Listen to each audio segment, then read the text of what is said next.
su Biblia en la segunda epístola del apóstol San Pablo a Timoteo, capítulo 1 del versículo 8 al 14. Mi cabeza también a veces va como a 3000 por hora. Segunda de Timoteo 1, 8 al 14. Y como quieres moverte mucho, colócate sobre tus pies. Timoteo está en las últimas partes de tu Biblia, en el Nuevo Testamento. Segunda, y esta es segunda porque es carta. Los libros del Antiguo Testamento son primero o segundo porque son libros. Entonces su merced nunca diga segunda de Reyes o segunda de Crónicas porque estás diciendo mal. Es segundo libro de Crónicas o segundo libro de Reyes. Esta es una epístola, una carta, entonces es segunda de Timoteo 1, 8 al 14. Colócate sobre tus pies en reverencia a la palabra del Señor.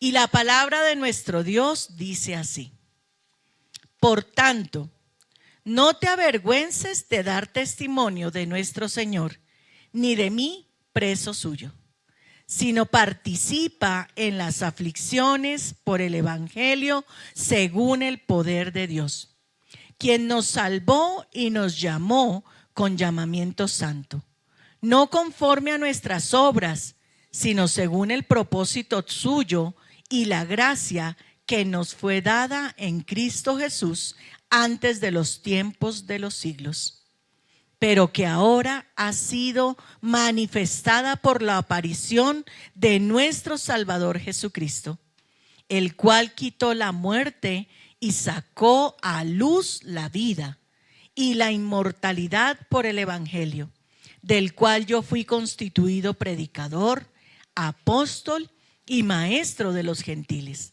por lo cual asimismo padezco esto, pero no me avergüenzo, porque yo sé a quién he creído y estoy seguro que es poderoso para guardar mi depósito para aquel día. Retén la forma de las sanas palabras que de mí oíste, en la fe y amor que es en Cristo Jesús. Guarda el buen depósito por el Espíritu Santo que mora en nosotros. Toma asiento, muy amado. Estos días hemos empezado a hablar acerca de la cruz, ¿de qué hablamos el domingo pasado? La redención. Había unos con cara de angustia. Es que, ¿qué fue? Espere, todavía no conecto con la serie. Todavía no, hermano, saque su cuaderno de apuntes. La mente es frágil. Frágil. Y yo no sé si a usted el día de mañana le toque dar un estudio sobre la cruz, sobre la santidad, sobre la redención. Y usted dice, ay, venga, que yo tengo unas notas que me van ayudando a adelantar el tema. Hay muchos propósitos en leer y en semana repasa tu prédica, los apuntes. Y si te da mucha pereza, pues pon de nuevo YouTube o pon Instagram o pon Facebook y ahí tienes la predicación del domingo para que repases el tema si es que realmente quieres aprender. Si es que realmente quieres aprender. Mire, no solo venimos a llorar a la iglesia, no solo venimos a cantar a la iglesia, venimos a aprender. Jesús, antes que cualquier otra cosa, era maestro para la gente. La gente le decía rabí, maestro. Y le decían por qué le enseñaba, no como los escribas y los fariseos, sino como quien tiene autoridad. Pues si Él nos enseña algo, lo más lógico es que nosotros aprendamos. Esta semana teníamos una discusión con los maestros de discipulado, si el discipulado que vamos a dictar va a ser evaluable o no. Y algunos de corazón bien madre decían, no, pero es que eso es una experiencia espiritual, eso es normal, o sea, no, ¿cómo se les ocurre? Y yo que soy bien rajatabla, dije, ¿cómo que no? Pues si tú no aprendes, no pasas y tienes que repetir el discipulado porque el concepto no te quedó claro y debes volver a aprenderlo. Hermano, si usted no aprendió sobre la cruz, vuélvase a ver la prédica sobre la cruz. Si usted no aprendió de redención el domingo pasado, de la recompra de Dios, del comprarme con su sangre, de ser el cordero que reemplazó todos esos sacrificios inoficiosos y fue el sacrificio único y válido para restaurar mi vida, hermano, vuelva y haga la consulta. Y hoy, a la luz de Timoteo, hablaremos de salvación. Y son 3 temas tan atados y tan intrínsecamente relacionados que me parece maravilloso como cruz, redención y salvación son casi que un proceso del mismo talante.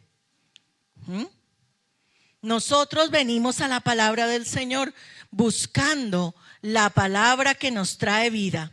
La cruz, queridos, es el medio, la redención el propósito y la salvación, queridos, para todos nosotros es el resultado. Dios no es un Dios loco, ¿sabías? Hace cosas que a la lógica del mundo parecen locura, pero que tienen todo el sentido y todo el propósito. Esta semana atendí a alguien y ese alguien me decía: ya no puedo más. Sus 2 hijos en un problema complejo de depresión. Su esposo y ella sin trabajo, con una economía bien precaria, con padres enfermos. Decía: ¿qué más me puede pasar? No puedo más. Tal vez en algún momento de tu vida te has sentido de esa manera. No puedo más. Yo ya no puedo más con esta circunstancia. Pero Dios, en su misericordia y en su bondad, siempre interviene. ¿Y cuándo se ve más útil una vara o una cuerda sino cuando necesitamos ser rescatados?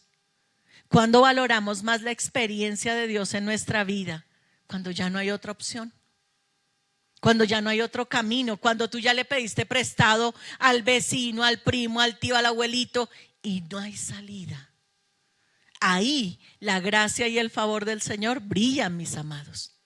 Ahí es donde vemos realmente el milagro, porque el milagro sale de lo natural. La santidad, la salvación son procesos en los que encajamos en un Dios ordenado. Creo que los de la forja, ¿dónde están los de la forja? Levanten su mano los de la forja. Allá atrás hay uno de la forja, ya lo estoy viendo sentado. Brian, tú eres de la forja. David, tú eres de la forja, levanta tu mano también. Emilio, tú también eres de la forja. Nelson, tú también eres de la forja. Dice que ahí no lo sabíamos. Bueno, hoy les cuento. Es la asociación de caballeros para hacer cosas de caballeros. Todos locos dicen que se van a ir extremos a Monserrate. Es su primera actividad loca. Van a ir a Monserrate. Pero van a tener sus reuniones en semana. Yo envié el cronograma y ahí está cuándo es la apertura y ahí está también lo que deben empezar a trabajar. ¿Sí? Las reuniones las van a tener los viernes. Nosotras nos vamos a ver cada 15 días y los caballeros cada 15 días intercalados. Entonces van a tener ese espacio para reunirse. Pero todo tiene un orden. Todo tiene un orden. Los que están dirigiendo la forja se sientan, planean, evalúan horarios, evalúan las necesidades de los hombres de la iglesia y dicen: venga, este puede tal día, pero este no puede tal día, pero este aquí, pero este allá. Y han estado mirando todas esas situaciones. Dios se ocupó de la empresa más importante del mundo y de la creación y del universo, y ese eras tú. Y diseñó un programa y no hizo cosas al azar. Dijo: claro que necesito salvar a la humanidad de sus pecados. Pero ¿cómo hacemos eso? Y proveyó el medio. Y el medio para que los seres humanos nos acerquemos a Jesús no es otro que la cruz de Cristo. Y saben que no fue una cosa que se resolvió en el Nuevo Testamento, fue un tema que venía desde antes de la fundación del mundo y que el salmista en el Salmo 24 plasmó de manera maravillosa. Pero yo hoy quise traerles solo un par de versículos de aquel texto y dice: he sido derramado como aguas, mis huesos se descoyuntaron, mi corazón fue como cera derritiéndose en medio de mis entrañas. Como un tiesto seco mi vigor y mi lengua se pegó a mi paladar. Y me has puesto en el polvo de la muerte, porque perros me han rodeado, me han cercado cuadrilla de malignos. Horadaron mis manos y mis pies. Contar puedo todos mis huesos. Entre tanto ellos me miran y me observan. Repartieron entre sí mis vestidos y sobre mi ropa echaron suertes. ¿De quién te recuerda? ¿Cuánto tiempo hubo entre David y Jesús?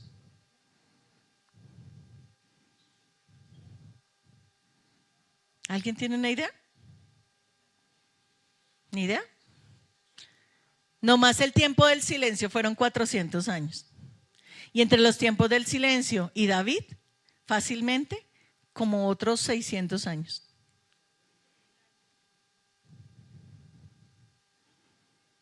Para describir tan detalladamente un proceso que iba a suceder 1000 años después, para obligar a los soldados romanos a hacer X cosas y a quedarse y echar suerte sobre la túnica de Jesús. ¡Wow! ¡Qué bien! ¿Era una manipulación y un montaje? ¿O era el proceso anticipado de Dios proveyendo el medio? ¿Sabes que a veces nos sorprendemos de lo que Dios hace? Lo que pasa es que no conocemos el texto y por eso, aunque a veces lo conozcamos, lo pasamos por desapercibido y perdemos la capacidad de admiración frente a la palabra. El Señor proveyó desde el principio de los tiempos salvación para tu vida. Él no quería que tú te perdieras. Él quiere que tú tengas vida y vida abundante. Él quiere que tú puedas deleitarte en su presencia y saber que un día cuando abandones este estuche, irás a la presencia de Dios. Ese es el anhelo del Señor, que vuelvas a estar en el lugar de donde saliste, de la presencia del Señor. Por eso la cruz es el medio, queridos, y la redención es el propósito. ¿Para qué cruz? ¿Para qué debía morir Jesús en la cruz? Para redimirnos de nuestros pecados. El justo por los injustos, el santo por los culpables. Hebreos 9, 11 al 14 dice: pero estando ya presente Cristo, sumo sacerdote de los bienes venideros, por el más limpio y más perfecto tabernáculo, no hecho de manos, es decir, no es de esta creación, y no por sangre de machos cabríos ni becerros, sino por su propia sangre, entró una vez y para siempre en el lugar santísimo, habiendo obtenido eterna redención, porque sin sangre de los toros y de los machos cabríos y las cenizas de las becerras rociadas a los inmundos santifican para la purificación de la carne, cuanto más la sangre de Cristo, el cual mediante el Espíritu eterno se ofreció a sí mismo sin mancha a Dios, limpiará vuestras conciencias de obras muertas para que sirváis al Dios vivo. Tremendo. Un plan concebido, un medio y un propósito. Dios no dijo como muchos: ese ya se echó a perder, déjenlo perderse. Por ese ya no hay nada que hacer. Déjenlo así. Conocí a alguien que su familia le daba por desechado y por desahuciado. No, ese muchacho va a terminar mal. ¿No hay niños que uno mira y piensa que van a terminar mal? Que son desobedientes, que son picosos, que les gusta la maldad, que les gusta mostrar a los demás, molestarlos, picarlos. Y uno dice: este chino, caramba, Uno piensa que le va a ir bien al bueno, al juiciosito, al tranquilito, al obediente, al formalito. Pero yo doy gloria a mi Señor porque Él no se ocupa solo del tranquilito, formalito y obediente. Él se ocupa del que se salta la verja todo el tiempo. Todo el tiempo. Como la pirinola de Jorge Velosa, ¿cierto? ¿Se han escuchado esa canción de la vaca? Sí, esa vaca que era tremenda vaca, pero iba a terminar mal y terminó mal. Pues cuando Dios nos ve, Dios no dice este está para terminar mal. Yo proveo el medio y el propósito para que no se pierda, sino que tenga vida eterna. Dios te está llamando a la vida eterna. El propósito de Dios, aunque el mundo entero te desahucie, es que tú tengas vida eterna. Y la proveyó a través del sacrificio de la cruz. Es un buffet de salvación servido para ti, pero tú decides si te sirves o no, si pasas a la mesa o no pasas a la mesa. Si quieres seguir amargado y dolido en tu corazón, si quieres seguir resentido y mascullando tu sufrimiento, o soltar e ir a la cruz y ser redimido. Que alguien pague el precio de tu dolor, que alguien pague el precio de tu ansiedad, que alguien pague el precio de las huellas que el mundo y la vida han ido dejando en ti. Tú decides. Está el medio y está el propósito. Y luego de ello hay un resultado. Cuando tú facilitas todas las cosas, das las maneras, lo que tú esperas es un resultado. ¿Qué es lo que uno le dice a sus hijos cuando les va mal en el colegio? Pero si nada le falta, si yo le doy todas las cosas para que le vaya bien. Aquí no se le pone a lavar, aquí no se le pone a cocinar, aquí no se le pone, solo tiene que dedicarse a estudiar. Estudia y sea bueno. El Señor dice, yo pongo la cruz, yo pongo el pago, solo sé salvo. Solo sé salvo, no hay nada más, solo sé salvo. Y tú dices, es que me encanta el pecado. Es que no puedo dejar estas cosillas. Un cantante de nuestra farándula dijo, yo sé que Dios me llama, pero todavía me faltan unos pecaditos por cometer. Qué tremendo. Y eso es ser honesto, pero también ser tonto. Tonto. Si yo sé que mi experiencia con Dios es genuina y es verdadera y Dios existe, ¿por qué tengo que ir contra Dios? Eso es tontería. Es como querer subir las cataratas del Niágara al revés, cayéndome toda el agua encima. Muy seguramente el agua lo que va a producir es que ¡pah!, me aplasta los huesos, me bota. Así yo me esfuerce mucho por ir catarata arriba. Hay gente que quiere ir contrasentido en Dios, que quiere ir contracorriente en Dios. Tú vas contracorriente al mundo y eso sí es verdad. Pero es que vas en un Titanic, en el megabarco de Dios. ¿Sabían que el arca de Noé es símbolo de Jesús? Sí. El arca que salvó de la muerte eterna, de la muerte a todos, solo los que quisieron subir al arca. 100 años Noé, diciéndoles arrepiéntanse porque viene el diluvio. Y todos miraban y ese cielo tan azul y esa tierra solo brotando vapor para regar la tierra porque nunca había llovido. ¿Y sabían que para los babilonios hay una historia de diluvio? Para los egipcios hay una historia de diluvio. Para la mitología griega y romana hay una historia de diluvio. Qué cosa, ¿no? El Dios de los hebreos, de los que hablaban de diluvio antes de que la escritura existiera, trajo en su Hijo, representada el arca, la representación de su Hijo. El arca representa a nuestro amado Jesús. Pero tú decides si subir al arca o no. La definición de salvación es la acción de resguardar, proteger del peligro, liberar de la muerte o restaurar la salud y la seguridad. Eso es salvar. ¿Qué hace Dios por ti?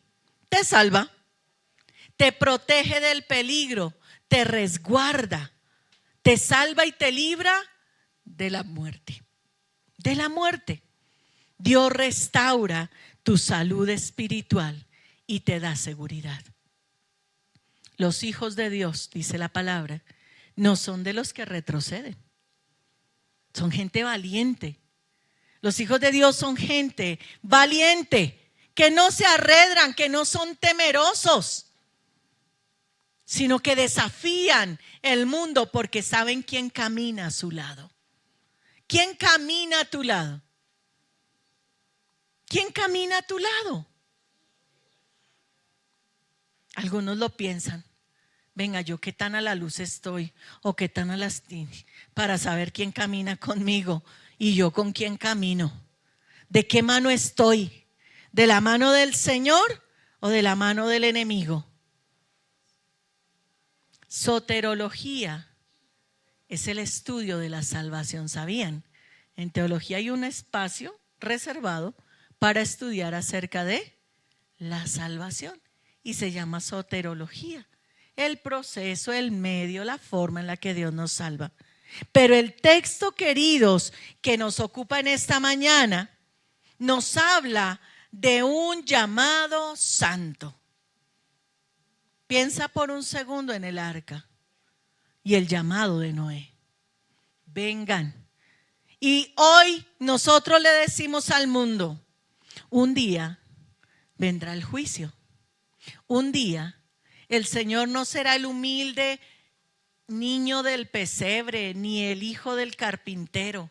Él vendrá con poder y gloria para juzgar a las naciones. Y la gente te mira, ¿en serio? ¿Tú crees eso? ¡Qué tontos! Venga, trate de enderezar sus caminos, porque es que el camino chueco, ancho, espacioso por el que vas, te conduce al infierno. Y te miran. Cucú. A este se le perdió una tuerca. A esta se le perdió una tuerca. ¿Qué decían de Noé? Estaba chiflado. Agua del cielo. ¡Buah! Nada más ilógico que eso. Si el agua sale de la tierra. ¡Qué loco! ¿Y qué está haciendo una nave enorme para meter 7 parejas de los animales buenos? ¿Y cuántas fue? ¿Una de los demás? Una proporción 7-1 para que no se comieran a los buenos. Imagínense que el Señor hubiera hecho 7 serpientes, a los que les encantan las serpientes. Dios es un Dios programático. Dios es un Dios ordenado y racional, pero la lógica de Dios al mundo aterra. La lógica de Dios y el propósito de Dios escandaliza a la humanidad, y entre más días más complejo. Es más fácil creer que Dios se salta el propósito haciendo personas de sexo indeterminado que creer que varón y hembra los creó, como dice la palabra. Esta semana estaban mostrando una persona de un podcast y hablaba del adoctrinamiento de niños y niñas respecto a la identidad sexual a temprana edad. Y hay cualquier cantidad de libros para eso, para niños entre 2 y 5 años. 2 y 5 años. Y un niño de 2 años a veces no distingue quién es su papá y su mamá. Porque la señora que lo cuida, él piensa que es su mamá y le dice a la señora que lo cuida, mamá. Y esos niños entre 2 y 5 años, algunos quieren ser pilotos y otros quieren ser piratas. Y decía el especialista, que es un psicólogo, decía, imagínese usted una mamá que el niño le dice quiero ser pirata. Y la mamá le dice, claro mi amor, venga, le saco el ojo, le pongo el parche, le corto una pierna y le pongo una pata de palo. Porque no es que su merced quiere ser pirata. Y me parece un ejemplo tan contundente. Pero el mundo ha permeado tanto nuestra mente y nuestra razón que nos hacen creer que niños de 2 años que no saben distinguir entre su papá y su mamá y entre ser pirata o piloto, pueden distinguir claramente si son niño o niña. Y si el cuerpo que tienen es el cuerpo que quieren. La locura del mundo frente a la verdad de Dios. Porque eso es loco. Si lo ven así, ¿no se dan cuenta que está loco el tema? Que niños criados entre mujeres, claro que tienen que asumir más esa naturaleza femenina porque no han tenido un modelo masculino en sus vidas, pero eso no implica que sea niña. Muchos de las personas que yo he atendido con temas de homosexualidad son personas violentadas. Son personas expuestas a la pornografía y le han cogido pereza a la normal relación. No conozco el primero. Tenía un caso con un chico que atendí recién, regresamos a Buenos Aires, empezamos allí. Y todo daba que sí, que su naturaleza era esa. Que cuando era pequeño, que era más delicado, que era aquí, que era allá. Y ahora que viven en los Estados Unidos, la mamá me llamó y me dijo, pastora, tenemos una situación en familia muy compleja, ayúdanos. Hicimos una videollamada y el chico abrió su corazón y su entrenador de fútbol lo abusaba sexualmente desde niño. Y era un niño que iba a la escuela de fútbol desde los 3 años. Era el amigo de la familia, era la persona querida de todos en casa. Qué difícil. Pero Dios nos hace un llamado a ir contracorriente, queridos. Y el texto nos dice lo que el Señor hace con nosotros. Y lo primero que el Señor hace es un llamado santo. Miren lo que dice el verso 9.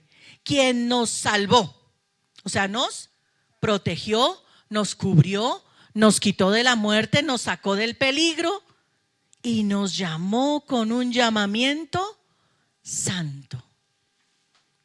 Dios te protege, Dios te cuida, Dios te blinda. ¿Para qué? ¿Para que te vuelvas a poner en riesgo? ¿Para que hagas lo de la pirinola? ¿La mejor vaca de mi mamá? ¿Pero qué iba a parar? Ahorcada.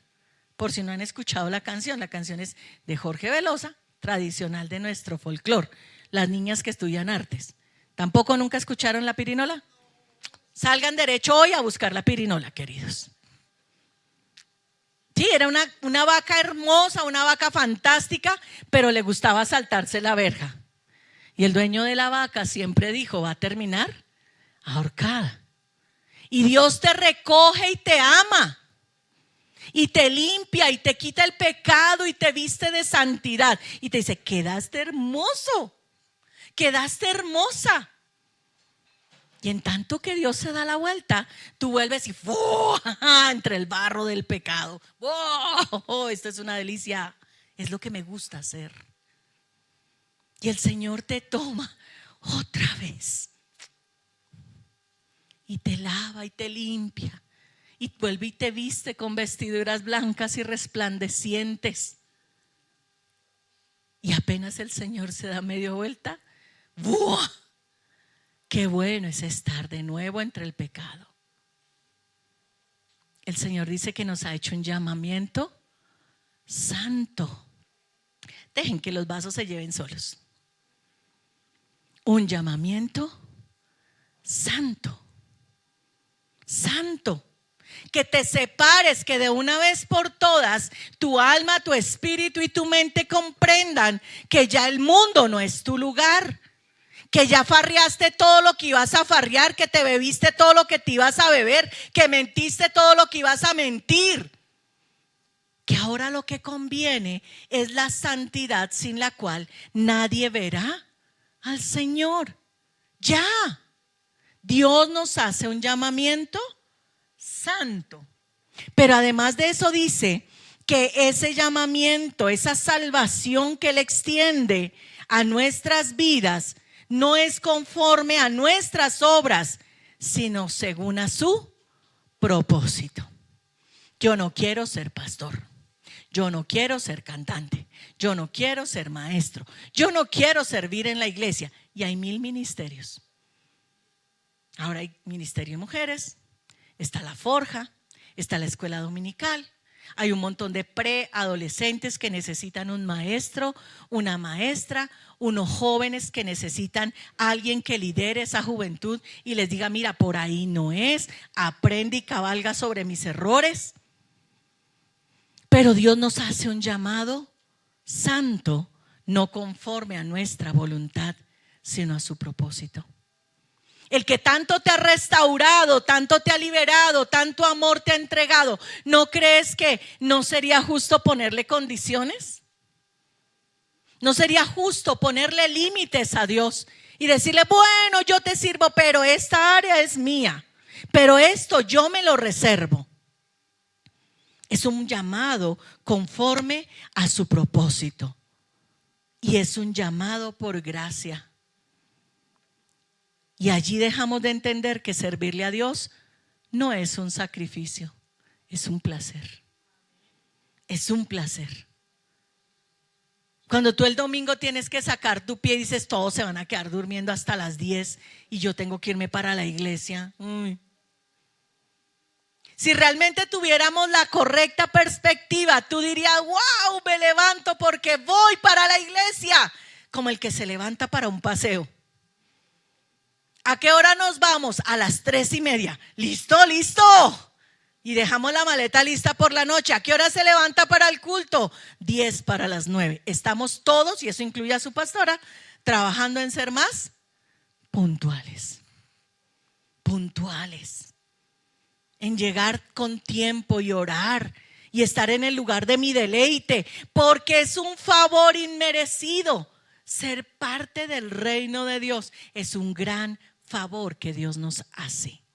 ¿Qué crees? ¿Que tú le sirves a Dios y le estás haciendo un favor a Dios? No. No. Déjame decirte que Dios siempre encuentra una Susana mejor que esta.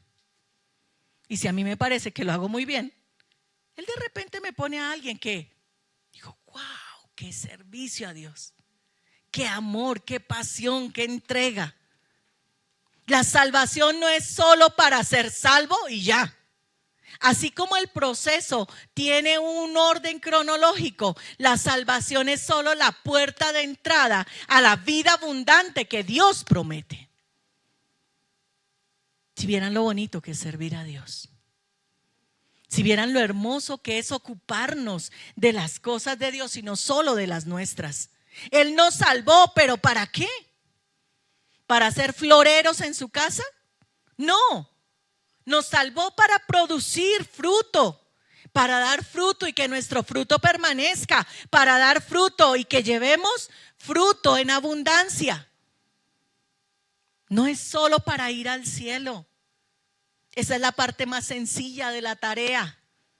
La salvación tiene todo el sentido y el propósito de que tú y yo vivamos por gracia y hagamos las obras que Dios nos permite por gracia.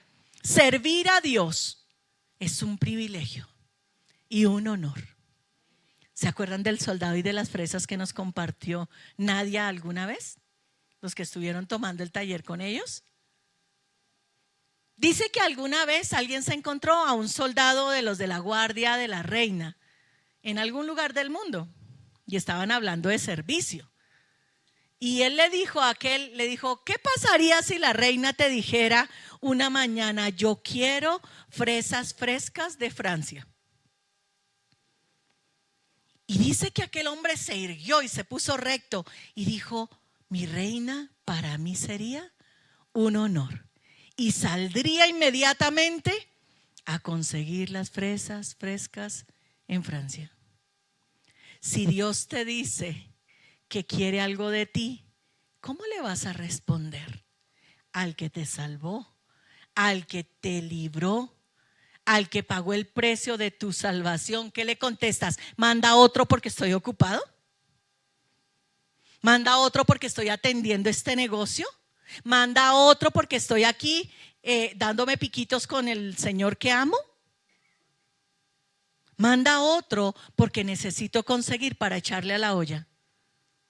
¿O te pondrías a servir y dirías, Señor, para mí servirte es un honor? Nuestro accionar refleja nuestro éxito de salvación, ¿sabías? Como tú vives en Dios, demuestra la gratitud profunda por aquel que te rescató, por aquel que te bañó, te limpió, te dejó pulcro y dijo vestiduras blancas y resplandecientes para este príncipe o para esta princesa. La salvación no es el fin último, es la puerta de entrada a la vida abundante que Dios promete. El Señor dice, y quitó la muerte y sacó a la luz la vida y la inmortalidad por el evangelio, por las nuevas de salvación. Ya no estás muerto en tus delitos y pecados. Ahora vives la vida abundante que Dios promete. ¿Sientes eso? ¿Sientes que tu vida es vida abundante? ¿O ahí va? Ahí. ¿A qué te levantas cada mañana? ¿A qué te levantas cada mañana? Buena pregunta. Unos dicen a producir, otros a hacer y hacer. Y el hacer es la consecuencia del ser, ¿sabías? Cuando yo pongo en consonancia esas dos cosas, van bien. Mire, un indigente no se levanta a decir, ay, se me hizo tarde para el trabajo. ¡Puah!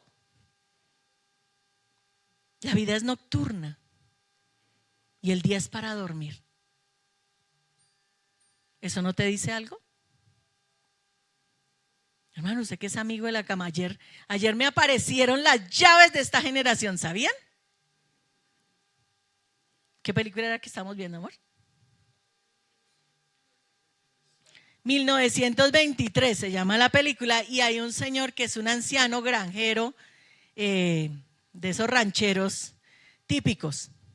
Y él decía que la cama consume las energías. Y yo, ya sé por qué es que los chinos de hoy en día son ninis. Ni quieren trabajar, ni quieren estudiar, ni quieren producir en nada. Pero sí quieren dormir, ¿o no se han dado cuenta ustedes? ¿Qué es lo que quieren nuestros adolescentes pasársela haciendo? Durmiendo. ¿Y cómo viven? Cansados. Estoy cansado. Yo dije, Señor, gracias. Mañana se lo contaré a la iglesia para que los papás quiten las camas de los cuartos de sus hijos.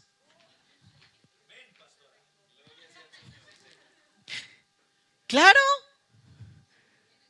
Nos gastamos mucho tiempo durmiendo. Demasiado tiempo.